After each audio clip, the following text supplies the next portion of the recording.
Os irmãos podem abrir as suas Bíblias no texto que foi lido na liturgia, o Evangelho segundo Mateus, no capítulo de número 5. Nós vamos dar prosseguimento à série que nós temos estudado aos domingos, quando eu faço a exposição, cujo tema da série é o caráter cristão, a fome e a sede dos filhos do reino. Esse é o sermão de número 7. Nós temos observado as particularidades do caráter cristão, daquilo que constitui o cristão, olhando para as bem-aventuranças e olhando para todo o Sermão do Monte, como essas particularidades se desenvolvem nos relacionamentos que nós temos para com os homens e o relacionamento que nós temos para com Deus. Como o ser cristão, ser feito filho do rei, muda a forma como nós vivemos nesse mundo, ansiando pela satisfação que nós obteremos plenamente no mundo por vir. Então, o que nós estamos fazendo aqui é entender aos pés do Mestre quem nós somos, o que constitui essa nova criatura da qual nós fomos feitos, né?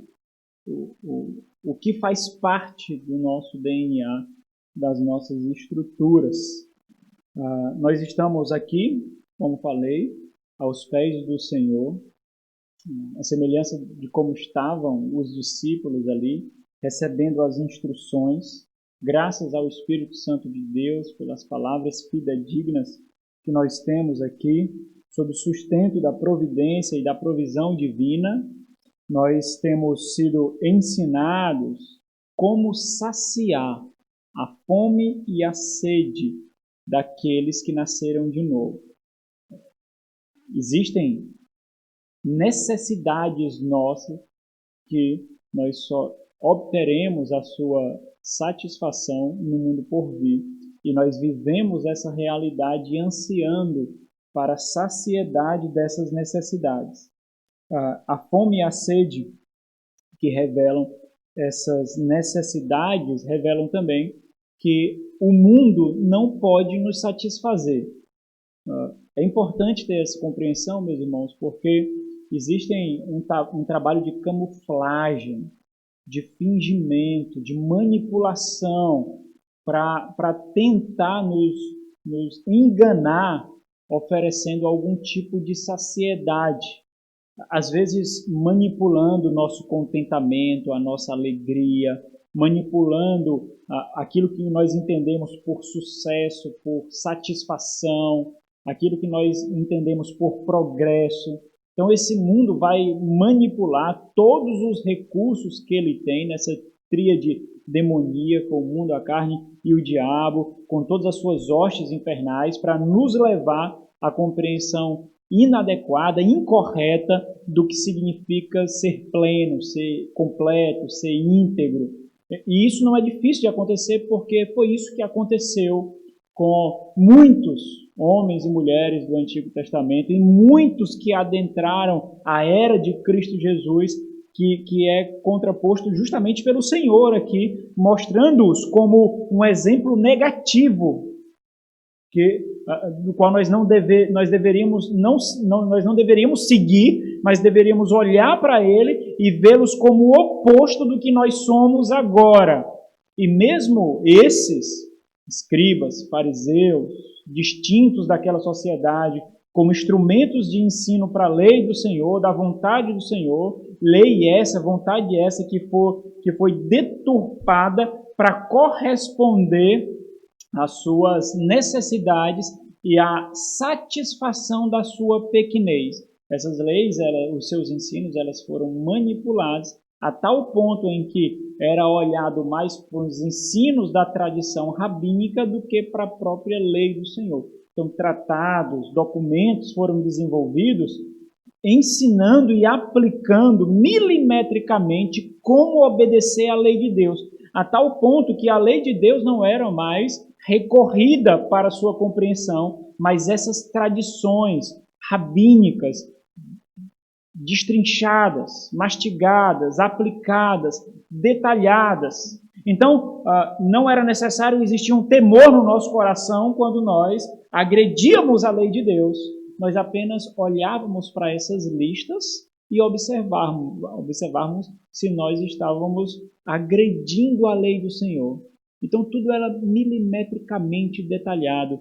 Especialmente no texto que nós vemos hoje, nós vamos ver qual o tipo de juramento que nos tornava, por exemplo, culpados de não cumpri-los e quais os tipos de juramentos que foram categorizados, por exemplo, pelos os mestres rabínicos ali, em que nós não éramos obrigados a cumprir, mesmo que nós jurássemos cumprir tal voto, tal promessa. Então, não era necessário o temor no coração.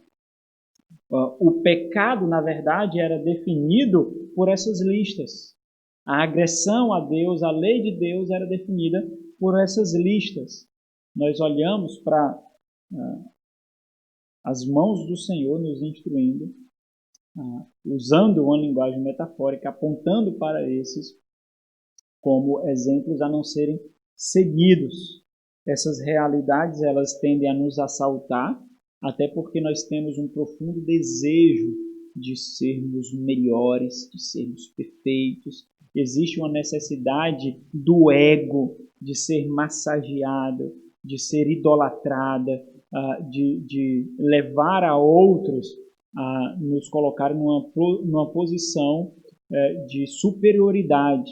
Então, nós, de alguma forma, somos tentados, e nós somos tentados de forma muito pessoal, naquilo que corresponde a necessidades impostas por esse mundo ou pela nossa própria carne. E nós temos todos os veículos para isso. Nós temos as mídias, nós temos a televisão, nós temos os vários recursos de propaganda aí, seja impressa ou não, nós temos todos os recursos para isso.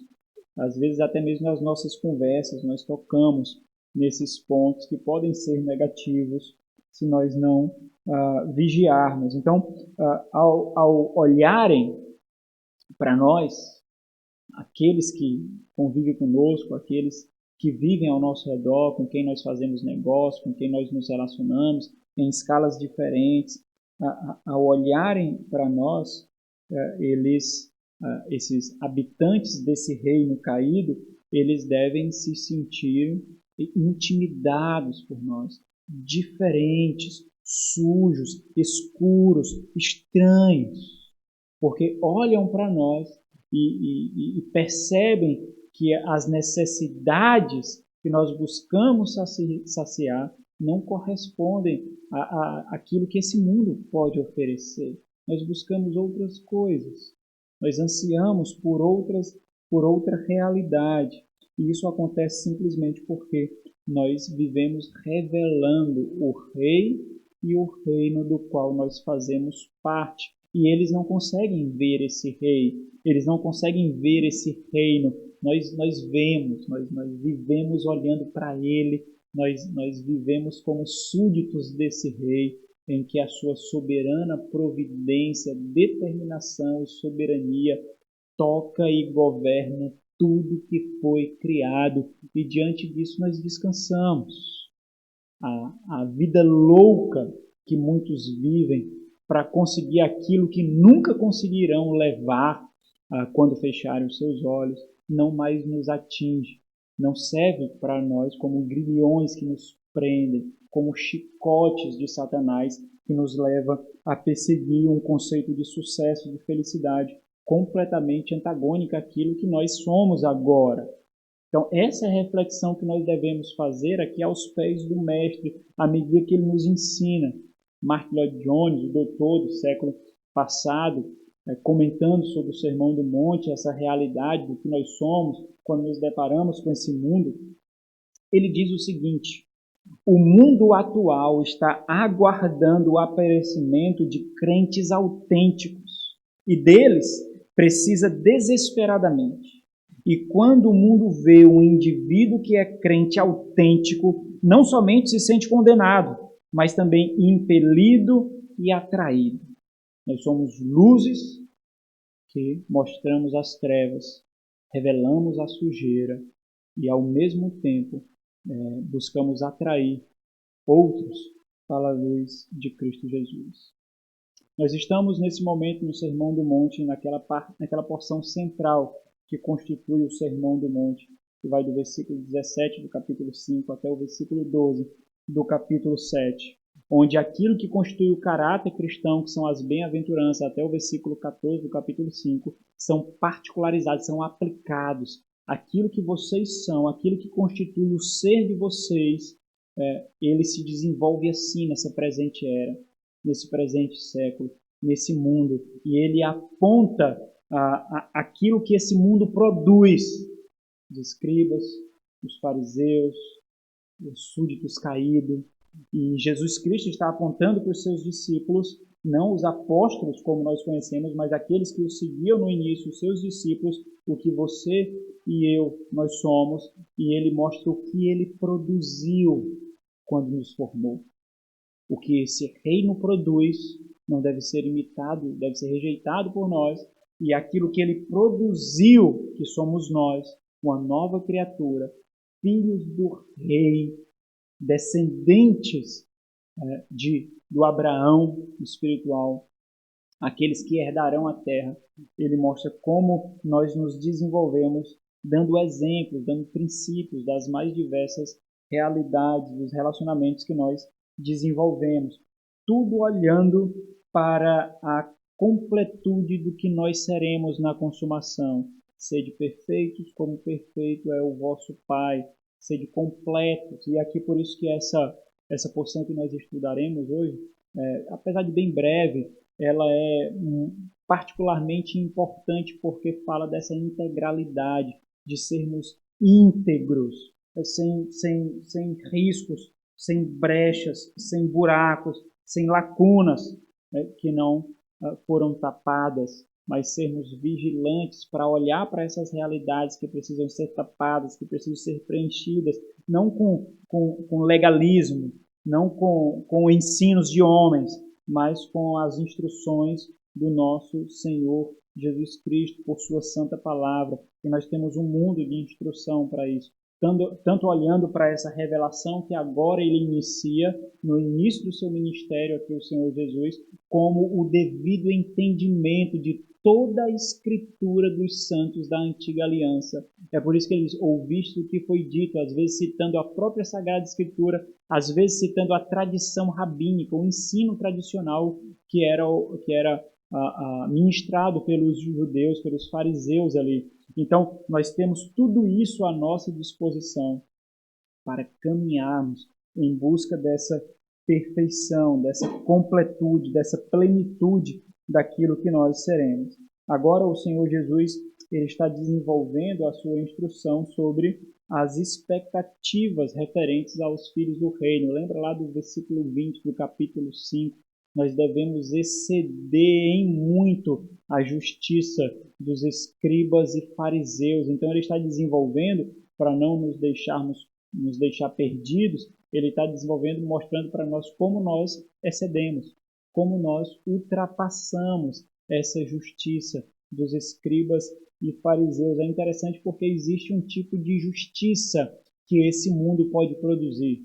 Existe um tipo de justiça que é idolatrada por esse mundo, mas essa justiça não é característica daqueles que são novas criaturas.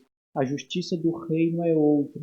A justiça que nós experimentamos agora, com um pequeno vislumbre, nós experimentaremos em sua plenitude, quando o reino for consumado.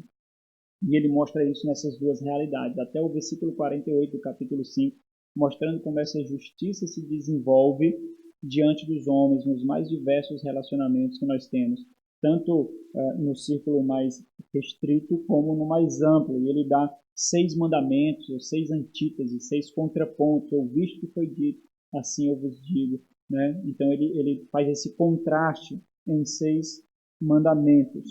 E, a partir do capítulo 6, nós vemos como essa justiça, como essa compreensão, ela se desenvolve diante de Deus. Qual é o ponto aqui, então? Nenhuma maquiagem ou encenação é capaz de esconder um coração duro ou sujo. Palavras rebuscadas não conseguem fazer isso. A manipulação da lei de Deus, com toda a eloquência, com toda a inteligência, com toda a sabedoria, não pode esconder o coração do Senhor. Pode esconder diante dos homens, pode esconder diante daqueles que professam a mesma fé, diante dos nossos familiares, diante daqueles com quem nós trabalhamos, estudamos e nos relacionamos, mas não diante de Deus. E o grande ponto aqui, meus irmãos, é essa realidade de que nós vemos em muitos pontos, no próprio Antigo Testamento, nós vemos nos Salmos, por exemplo, nós vimos até em Oséias, iremos voltar para essa exposição, mas o ponto é que Deus, Ele vê o coração. Então, não é apenas a execução exterior, mas é a germinação interior. É a gestação daquilo que não foi consumado em ato, mas aquilo que já tomou o coração. Porque o Senhor vê o coração. Por isso Ele nos deu um novo. Por isso Ele nos deu um coração sensível. Porque Ele vê o coração mais do que as atitudes. Nós temos exemplos assim maravilhosos, até mesmo no Antigo Testamento, de homens e mulheres que entraram na genealogia do nosso Senhor Jesus Cristo e suas histórias testemunham contra eles mesmos. Mas em determinado momento das suas vidas, eles experimentaram a profunda compreensão do que significa ter fé e esperança no Senhor, o que significa viver um relacionamento de esperança e confiança em Deus. Então, o que deve ser ressaltado é justamente isso. Não, como nós vemos aqui, uma figura do que o Senhor usa para mostrar aquilo que deve ser rejeitado por nós, os fariseus, aqueles que seriam, no nosso tempo, os legalistas, que buscam a aparência de santidade, de perfeição, embora os seus corações estejam podres, sujos, repulsivos ao Senhor, talvez até agradáveis a nós, mas repulsivos ao Senhor, diante daqueles de quem o Senhor vomita, sente ânsia de vômito, embora diante dos homens eles escutem aplausos. O ponto aqui, meus irmãos, é que a habilidade de suavizar a lei e torná-la mais palatável, mais executável, remove dela justamente o seu caráter pedagógico. Foi isso que os fariseus fizeram em larga escala. Eles mastigaram a lei, dissecaram a lei, tornando-a morta mesmo, estéril, a ponto de não produzir aquilo que deveria produzir para eles, que era a necessidade de Cristo, e manipulando de forma deficiente essa lei, eles fizeram-na estéril, infrutífera, e não cumprindo o seu papel para eles, que era conduzi-los a Cristo Jesus. Eles manipularam a lei de tal forma em que eles conseguiram cumprir, coloca as aspas dela, a lei.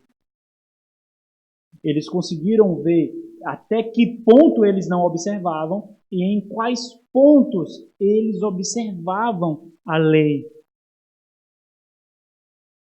O grande problema é que nós não conseguimos calcular o dano de um erro despretensioso. E aqui, meus irmãos, nós não podemos dizer que foi desonestidade aqui dos fariseus, que foi desonestidade absurda, crassa dos fariseus, dos escribas. Nós não podemos dizer que foi isso. Apenas, algumas vezes, algo que começa de forma despretensiosa e até com boa intenção nos leva a gravíssimos erros cuja destruição nós não podemos sequer calcular. Mark Lloyd Jones ele diz também que os hereges não foram homens desonestos, foram homens equivocados. Quando Paulo fala a favor dos judeus em Romanos capítulo 10, Paulo testemunha da boa intenção do coração deles, mas com ignorância. Uma boa intenção com ignorância. E diante disso, eles são culpados. Nesse mandamento aqui, o Senhor ele continua desenvolvendo a correção das inclinações, das perversidades do coração. Isso por quê? Porque a integridade é uma questão de caráter. E caráter está ligado a valores do coração. Então, aquele mesmo desenvolvimento que ele fez sobre a imoralidade, sobre o adultério, sobre o divórcio, está intrinsecamente ligado aqui. Nós vamos ver 2 pontos. O nosso tema da mensagem de hoje é a integridade radical dos filhos do reino. É isso que é requerido de nós. E nós vamos ver 2 pontos. O ensino pervertido, o versículo 33, e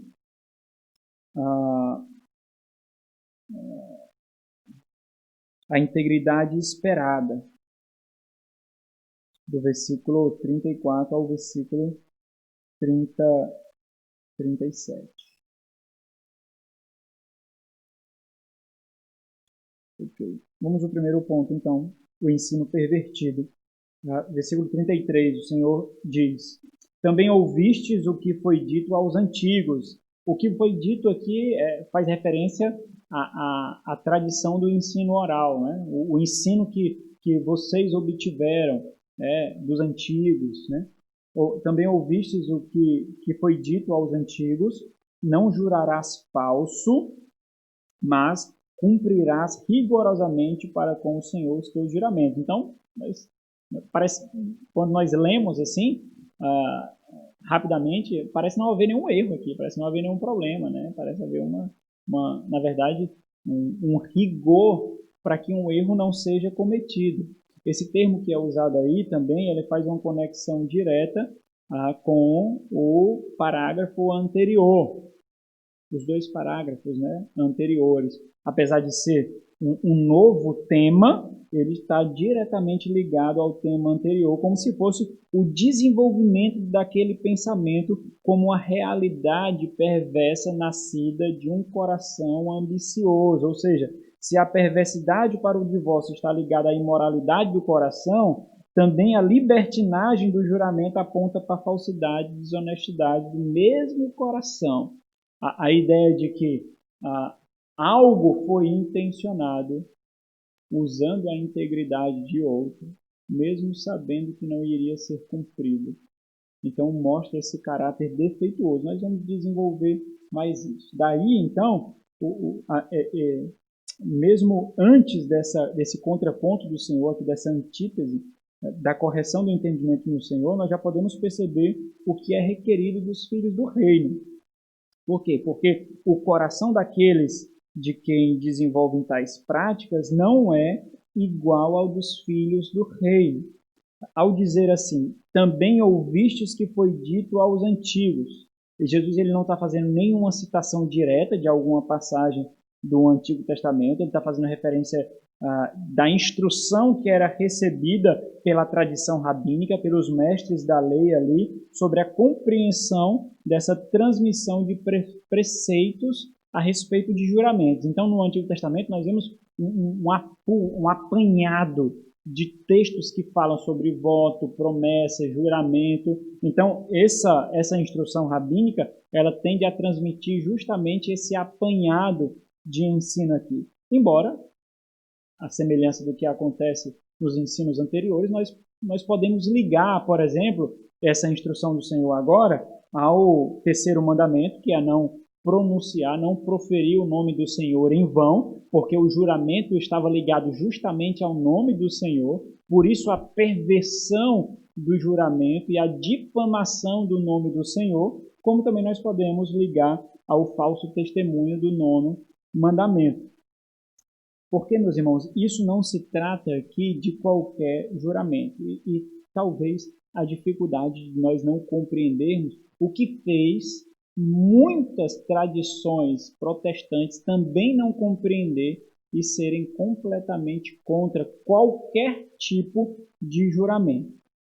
E aqui não se trata de qualquer tipo de juramento, mas aqueles juramentos que tomam como testemunho pessoal o nome do Senhor,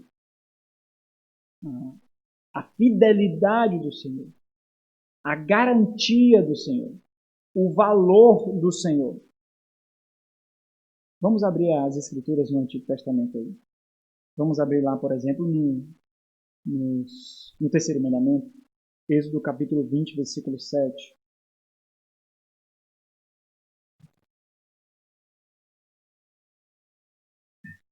Diz assim: não tomarás o nome do Senhor teu Deus em vão. Era justamente isso que eles estavam fazendo. Aqui o que aconteceu foi a libertinagem dos votos. Não tomarás o nome do Senhor teu Deus em vão, porque o Senhor não terá por inocente o que toma o seu nome em vão. Agora abra em Levítico, capítulo 19, versículo 12. Levítico 19, 12. Diz assim: nem jurareis falso pelo meu nome, pois profanareis o nome do vosso Deus. Eu sou o Senhor. Então, os irmãos percebem que existe uma realidade quando nós falamos sobre o nome do Senhor. É impossível desvincular o nome de Deus da pessoa de Deus, do ser de Deus. O ponto aqui é que não são simples promessas que estavam sendo proferidas naqueles votos, naqueles juramentos, mas juramentos tomando como garantia, tomando como integridade para o cumprimento daquele voto, o próprio nome do Senhor estava ligado ao próprio ser de Deus. Então, vamos desenvolver um pouquinho do que significa isso para a gente entender o peso da agressividade desse juramento e da força com que o Senhor Jesus combate isso. E depois nós vamos aplicando algumas particularidades, trazendo para a nossa realidade hoje. O Senhor diz, ele vai descrever qual é esse ensino que eles estavam recebendo. Não jurarás falso. Jurará falso aqui, essa palavra só aparece uma vez aqui, a ideia de perjúrio. Perjúrio é você mentir de forma crassa. Você mente sabendo que está mentindo, não é? Então, não jurarás falso, ou seja, o seu juramento ele já é amparado por uma falsidade. Você sabe que existe um meio de invalidá-lo, mas mesmo assim você jura. Não jurarás falso, mas cumprirás rigorosamente para com o Senhor os teus juramentos. Então, essa ideia de perjuro aqui é de jurar ciente de que, de alguma forma, por causa das listas, aquele que jurou poderá se safar. Lembra? Tinha algumas listas que tornavam o juramento válido e que tornavam o juramento falso. Então, agarrado nessa brecha, proferia-se então o juramento aqui. Então, o perjúrio faz realidade justamente isso. E o perigo de tal prática aqui é muito evidente, embora a insensibilidade do coração deles não permitia essa compreensão. Um termo, para vocês entenderem a rigorosidade do Senhor aqui, um termo derivado desse jurarás falso aqui, ele é usado por Paulo em 1 Timóteo. Abre aí, 1 Timóteo, capítulo 1, versículo 10. Ele é usado como prova de condenação e perversão da licenciosidade da lei, contra a lei. 1 Timóteo, capítulo 1, vamos ler a partir do versículo 8 para a gente entender o contexto aqui. Sabemos, porém, que a lei é boa, se alguém dela se utiliza de modo legítimo, tendo em vista que não se promulga lei para quem é justo. Por isso que nós não devemos temer as autoridades, porque elas foram constituídas para o nosso bem. mas para transgressores e rebeldes, irreverentes e pecadores, ímpios e profanos, parricidas, quem mata pai, matricidas, quem mata mãe, homicidas, quem mata qualquer pessoa, impuros, sodomitas, raptores de homens, mentirosos, perjuros, olha a palavra aqui, e para tudo quanto se opõe à sã doutrina. Então, olha como um termo derivado daquele ali, ele é agressivo contra a fé cristã. E não é interessante, meus irmãos, nós percebemos que aqui o que está sendo condenado é qualquer tipo de juramento. Nós vemos, por exemplo, diversos juramentos sendo proferidos ali, especialmente no Antigo Testamento. Por exemplo, o próprio Deus jurou a Abraão. Nós vemos a Abraão jurando a Abimeleque.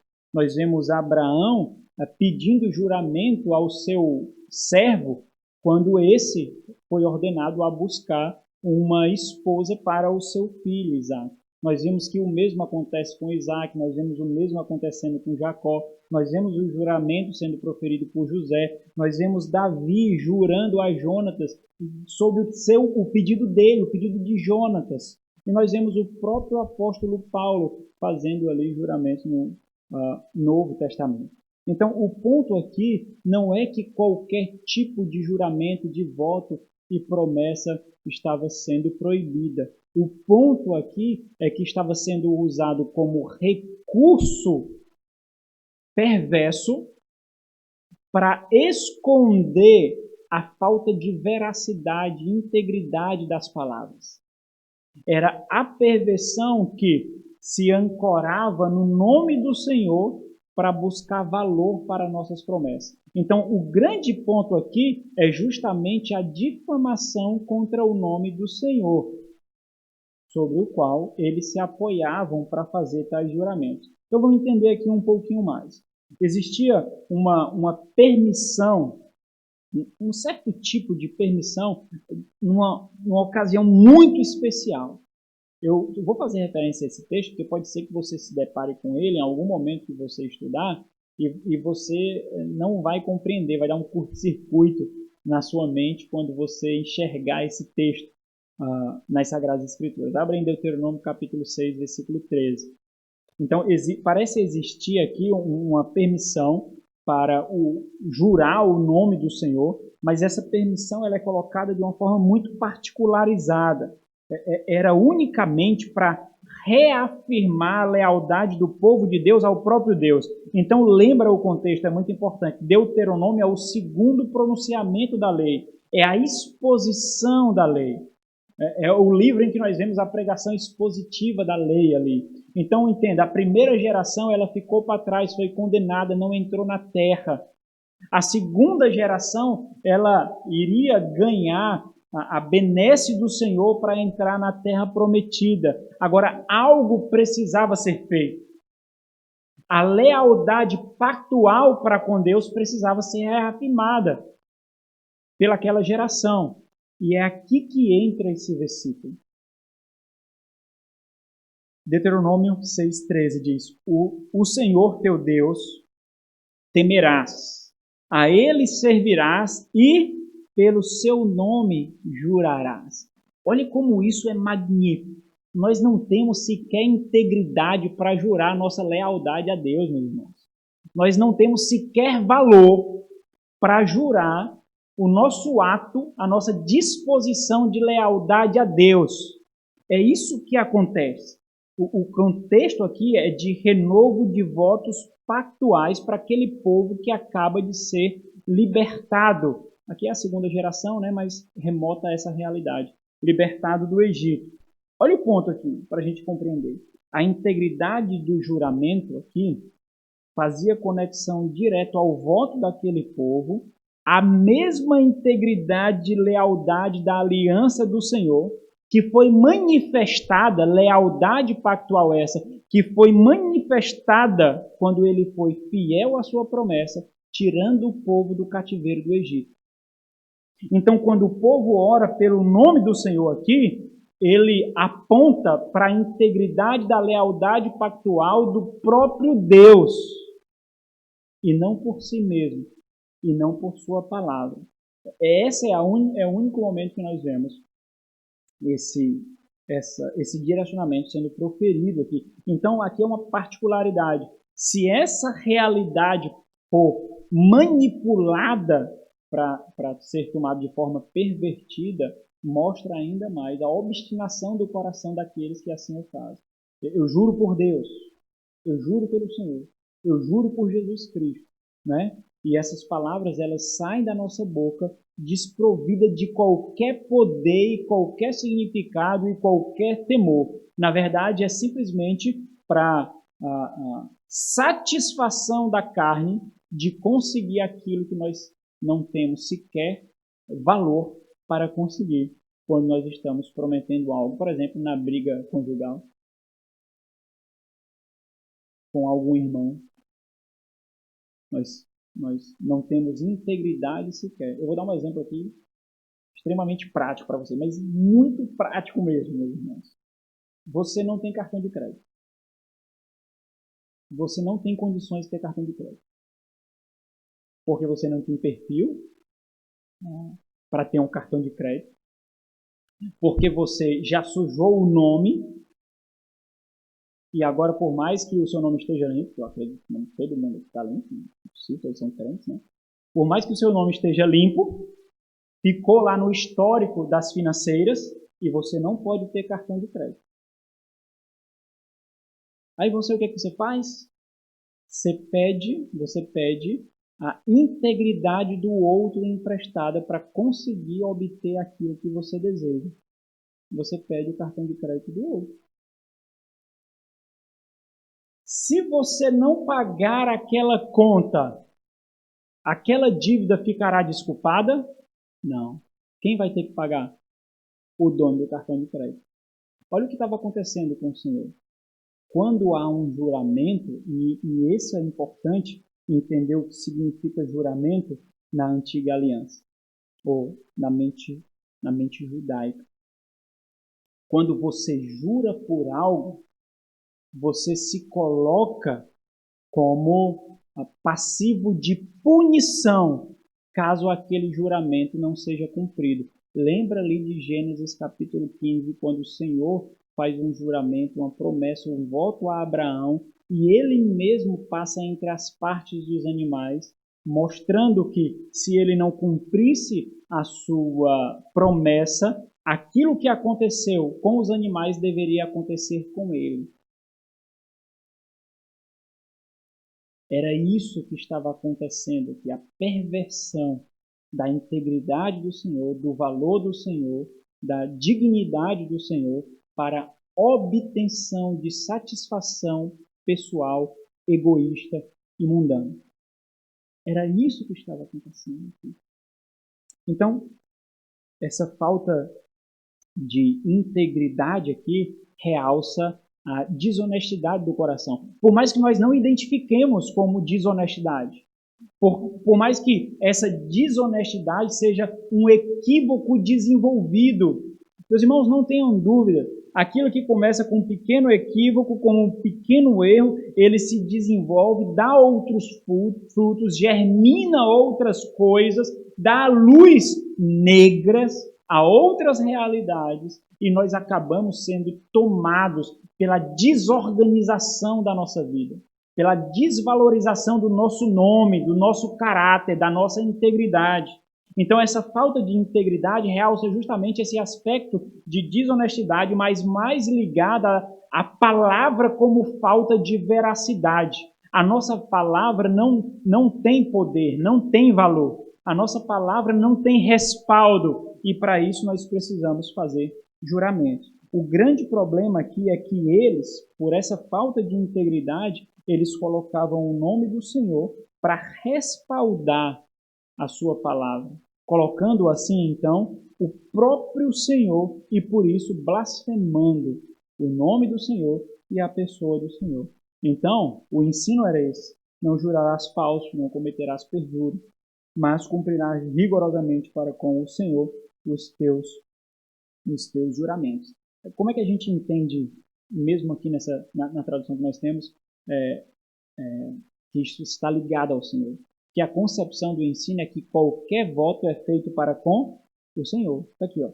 Mas cumprirás rigorosamente com o Senhor, não é com aquele com quem nós fizemos o voto, não é aquele com quem nós fizemos esse juramento, mas com o Senhor, os teus juramentos. E o que os fariseus faziam aqui, meus irmãos, e esse é um grande ponto desse ensino aqui para a nossa realidade hoje, olha o que eles faziam. O que eles faziam era trabalhar, labutar sobre as limitações que existiam para torná-las mais limitadas possíveis a ponto de não torná-los culpados. Dessa forma, o que eles focalizavam? Eles focalizavam o erro como relativo apenas à expressão: não tomarás o nome do Senhor teu Deus em vão. E com isso, eles aplicavam, então, prescrições libertinas, ou seja, eles colocavam a si mesmo como senhor e juiz do que significava fazer um voto que seria profanação ao nome do Senhor e o que não. Por isso, eles criavam essas listas que eram diretamente ligadas ao nome do Senhor e o que tornava o voto obrigatório para ser cumprido, e aqueles juramentos, aqueles votos, aquelas promessas que não apareciam o nome do Senhor e não estavam ligados diretamente ao nome do Senhor, que tornava aquele que jurou não obrigado a cumprir tal promessa. Então, olha o que eles estão fazendo. Eles olhavam para a lei e não buscavam compreender o que aquela lei significava para a relação do povo para com o próximo e do povo para com Deus, e eles buscavam brechas na falta de literalidade, por exemplo. E eles aplicavam isso das formas mais variadas possíveis. O objetivo da correção do Senhor aqui, nesse mandamento, é derribar justamente as bases do juramento casuísticos dos fariseus, juramentos adaptáveis às situações. Vamos entender o que significa esse casuísmo ou casuísticas aqui. Se refere a juramento, nesse contexto aqui, do que é certo ou errado, dependente de casos específicos e situações específicas. Ou seja, é basicamente a aplicação de uma ética da acomodação à necessidade deficiente deles. Se nós fizermos dessa forma, é errado. Mas se nós colocarmos dessa outra forma, isso não trará para nós prejuízo. E dessa forma, meus irmãos, para não serem distinguidos como blasfemos, como difamadores do nome do Senhor, eles então manipulavam a lei de Deus. Olha, vocês vão entender mais o que o Senhor Jesus quer ensinar aqui. Abra em Mateus 23. Mais na frente, o Senhor Jesus ele condena justamente essas listas que eram feitas pelos judeus, minimizando a realidade da lei de Deus no seu povo. E ele condena, então, essa falta de integridade daqueles que deveriam ensinar a lei. Mateus 23, a partir do versículo 16, é um daqueles ai de condenação do Senhor proferido nesse capítulo, quando ele diz, ai de vós. E aí, em inúmeros momentos aqui, nós meio que escutamos o grito de ira do Senhor. Esse primeiro grito está justamente quando ele categoriza esses fariseus como guias cegos. Ai de vós, guias cegos, que dizeis? Que ensinais? Quem jurar, olha a lista, quem jurar pelo santuário, isso é nada. Ou seja, você pode jurar pelo santuário. E eles continuam ensinando. Mas, se alguém jurar pelo ouro do santuário, fica obrigatório pelo que jurou. Pelo ouro você não pode jurar, mas pelo santuário você pode jurar. Então, mais uma vez, Jesus esbraveja quando ele diz, insensatos e cegos, pois qual é maior? O ouro ou o santuário que santifica o ouro? E ele vai dar mais um ponto dessa lista. E dizeis, quem jurar pelo altar, isso é nada. Você não será condenado por isso, se não cumprir. Quem, porém, jurar pela oferta que está sobre o altar, fica obrigado pelo que jurou. E mais uma vez, cegos. Pois qual é maior, a oferta ou o altar que santifica a oferta? Qual é a conclusão, é o ponto. O que nós podemos concluir, versículo 20? Portanto, quem jurar pelo altar, jura por ele e por tudo o que sobre ele está. Quem jurar pelo santuário, jura por ele e por aquele que nele habita. E quem jurar pelo céu, jura pelo trono de Deus e por aquele que no trono se assenta. Pode voltar lá para o capítulo 5. Qual é o grande problema implícito aqui, meus irmãos, para a nossa realidade? A manipulação do conteúdo para satisfação e benefício próprio. Sabe quando nós buscamos a literalidade da instrução ao ponto de buscar perceber todas as ações que podem ser feitas que não foram observadas por aquela instrução? Vou dar um exemplo para vocês muito claro. Sexo antes do casamento, muitos dizem que não é proibido. Por quê?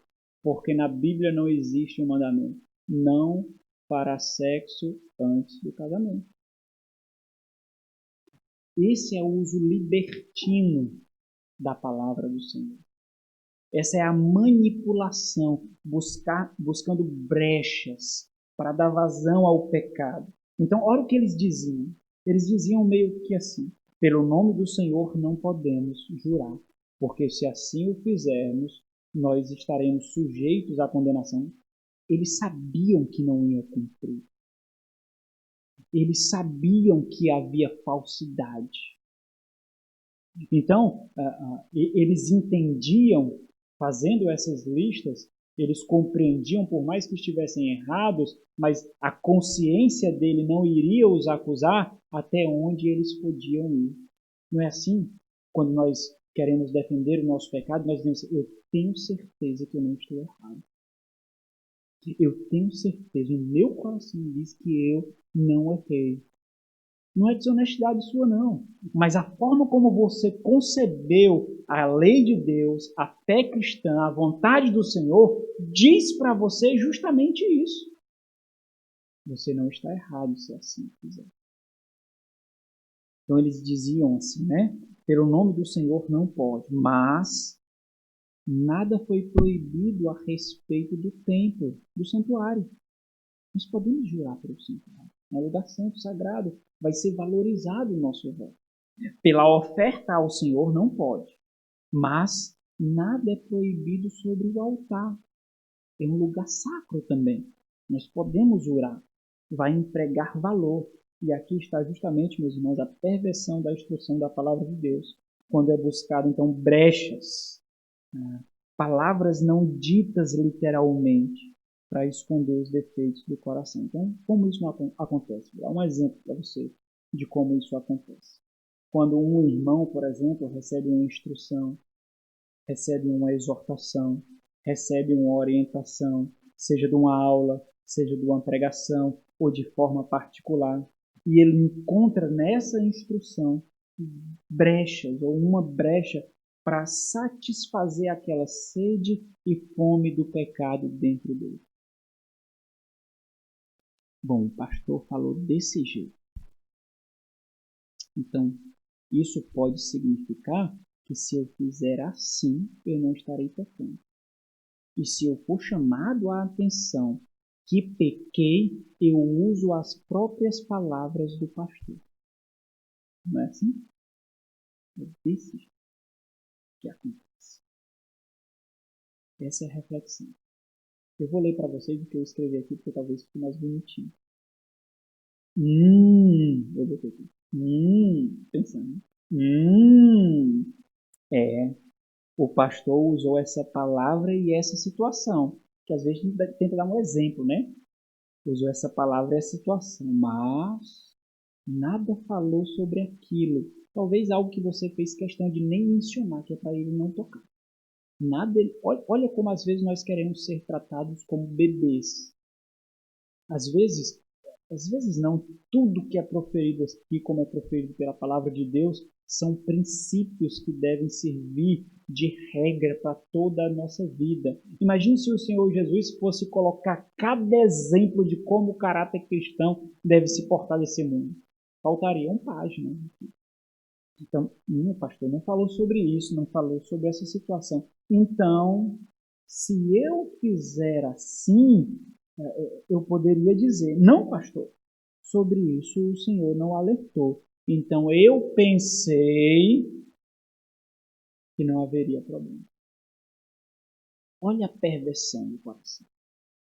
Olha o uso de algo que é perfeito, justo e bom, que é a lei do Senhor, que é toda a palavra do Senhor, para dar vazão à nossa carne.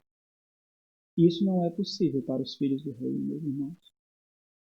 Essa não é uma conduta, e é isso que o Senhor declara.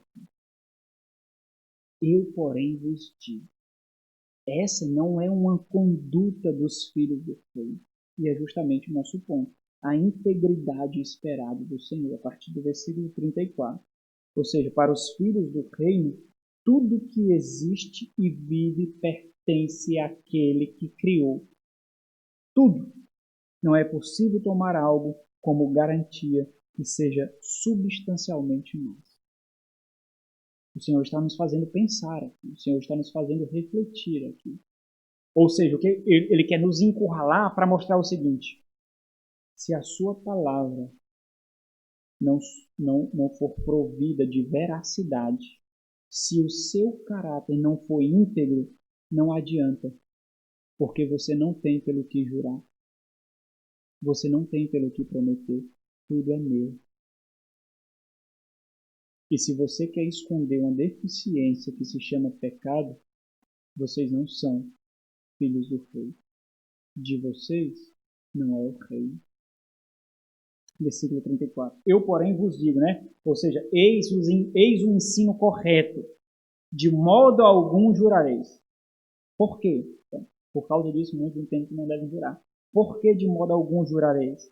Porque basta ter integridade e veracidade em suas palavras. Não precisa jurar. Basta as suas palavras terem veracidade. Não é necessário jurar. Se algo é acordado, aquilo deve ser feito. Não há necessidade de juramentos.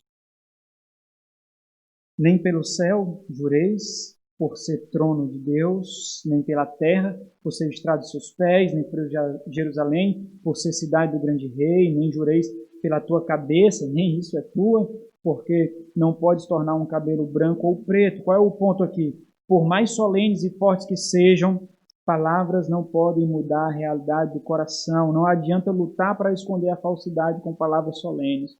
Os juramentos, no nível que o Senhor observa aqui, serve apenas para realçar a falsidade da veracidade de tais pessoas, sendo necessário colocar algo como garantia, porque as nossas palavras são desprovidas de significado.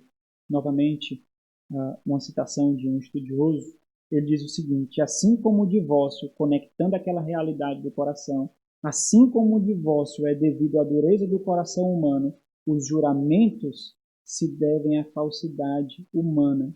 Existia uma seita judaica ali no tempo do Senhor Jesus Cristo, os essênios. Eles diziam o seguinte: o juramento era pior do que o perjúrio, que é o falso testemunho, pois eles diziam que o indivíduo em quem não se acredita sem apelar para Deus já está condenado, porque ele mesmo sabe que as suas palavras não têm veracidade. E aqui é evidente que o problema da questão, meus irmãos, não é o juramento ou o voto, mas a licenciosidade de usá-lo, a libertinagem com que ele foi colocado aqui para esconder um defeito que precisava ser tratado no coração, né? Então, diferente do que acreditavam, por exemplo, e acreditam, ainda hoje existem, os anabatistas, os quakers, que eram um movimento de espiritualidade ali, iniciado no século XVII, e também os testemunhas de Jeová hoje, eles acreditam que eles são contra qualquer tipo de voto, contra qualquer tipo de juramento, até mesmo juramentos requeridos por autoridades legais ali. Então, nós veremos isso de forma mais detalhada no capítulo 23 da nossa confissão, que trata sobre a magistratura e sobre os votos ali, onde nós estudaremos na nossa escola bíblica dominical. Então, qual é a integridade dos filhos do reino aqui que é requerida? Qual é a veracidade de palavra que é requerida? Os filhos do reino, eles representam alguém, e esse alguém os preenche com autoridade. As suas palavras são temperadas de valor. Eles não revelam a própria dignidade. Nós mostramos a dignidade de outro. Nós não representamos a nossa realeza. Nós testemunhamos da realeza de outro. Por isso, no versículo 37, o Senhor Jesus é muito pontual, ele é extremamente categórico. Ele diz, seja porém, e aqui é uma ordem, seja porém a tua palavra sim, sim, não, não. O que significa aqui? O Senhor Jesus está dizendo, seja a tua palavra o que de fato saiu da tua boca. Se disse sim, seja sim. Se disse não, seja não. Não se renda a manipulações. Não se rendam à fragilidade da carne. Ou seja, o não pode tomar o lugar do sim quando o sim for proferido e vice-versa. Às vezes, meus irmãos, não sei se vocês já se depararam com tais situações, às vezes nós fazemos até uma promessa impensada, né? Às vezes nós fazemos até um acordo não calculado. E para manter a nossa palavra e a integridade do nosso testemunho, nós devemos arcar com o dano, arcar com o prejuízo.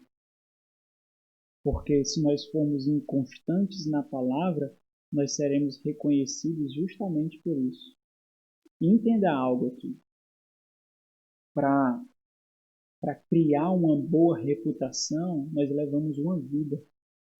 Mas para destruí-la, é um piscar de olhos.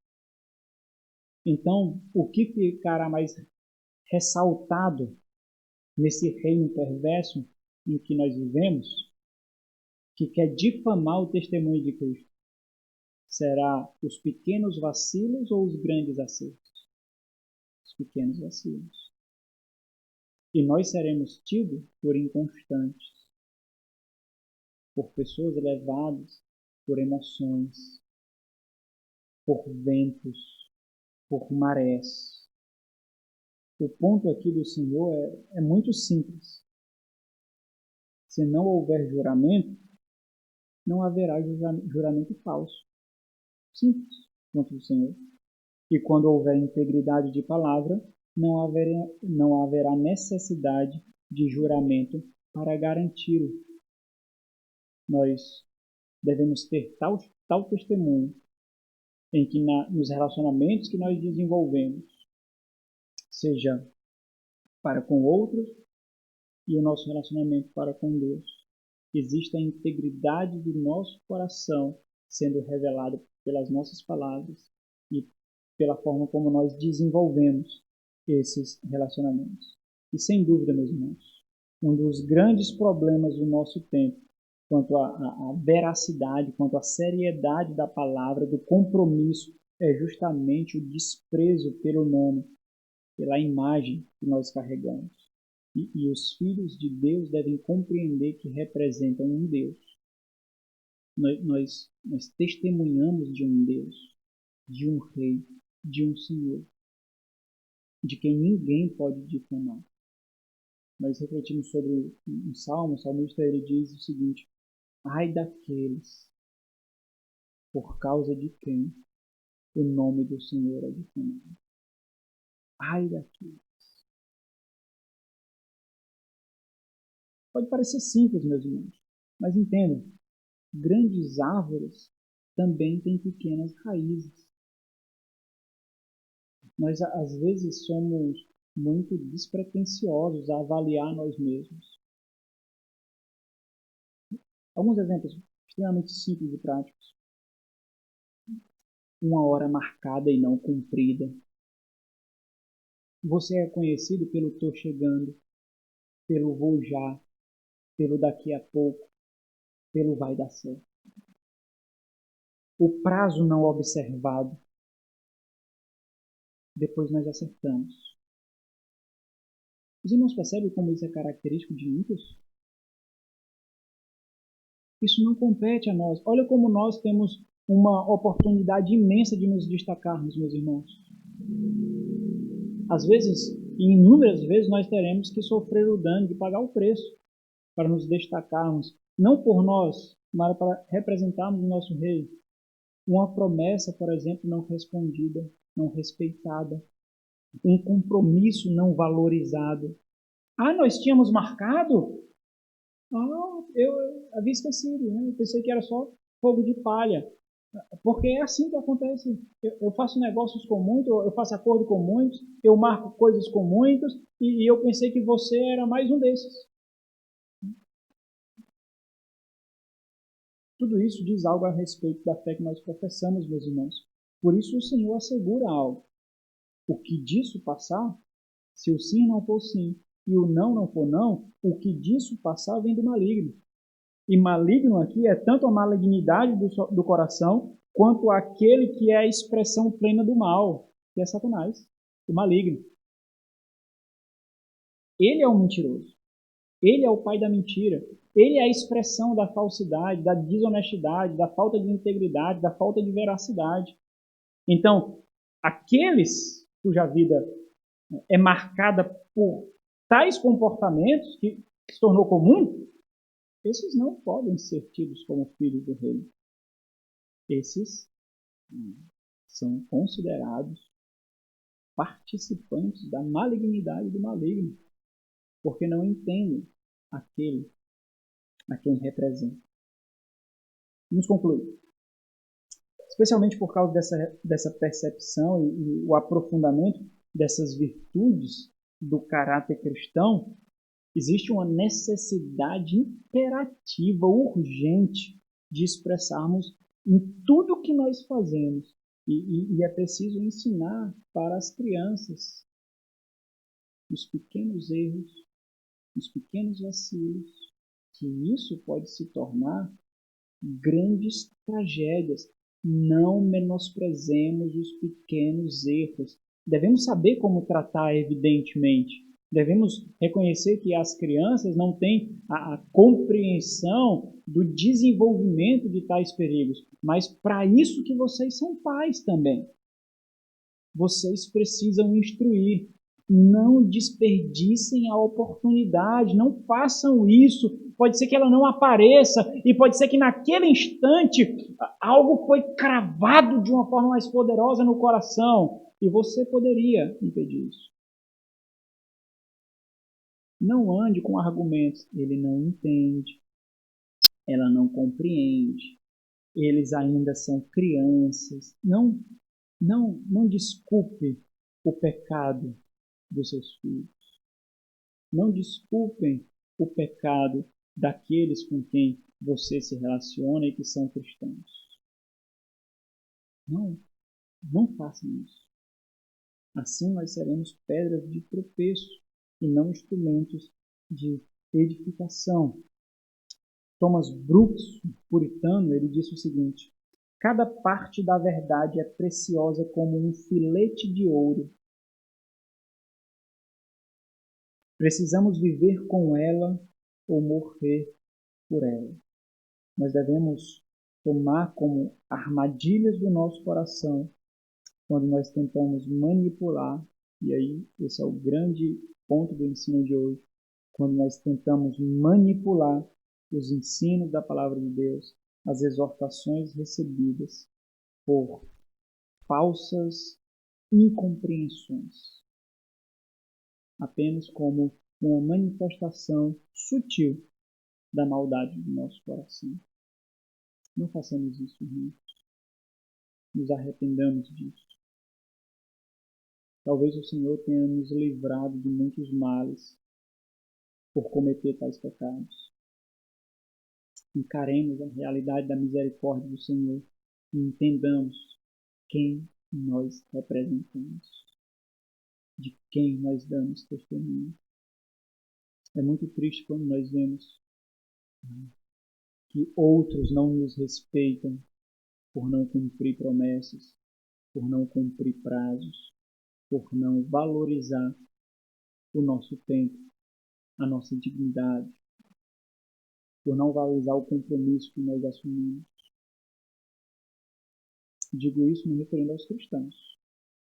Os ímpios, essa é a realidade do coração deles.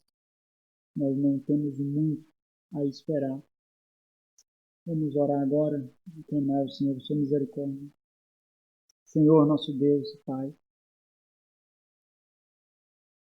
ensina-nos fortemente, ó Deus, como filhos teus que nós somos. Instrui-nos, ó Pai, disciplina-nos, ó Senhor, como filhos que somos e como Pai amoroso, cuidadoso, zeloso da sua própria glória revelada também por nós. Que sejamos instrumentos valorosos de glória para o Senhor, Deus. Que não menosprezemos o testemunho que damos de Cristo Jesus para obtenção de lucros e de benefícios próprios a Deus. Seja de um pouco tempo que conseguiremos, seja de pequenos lucros, seja de ínfimas satisfações. Ajuda-nos a compreender, meu Pai, o perigo que pode nascer de algo que o mundo julga tão despretensioso, meu Deus. Sê conosco, Pai, para a glória de Cristo Jesus, para a edificação da Igreja do Senhor e o avanço do reino dos céus. Amém.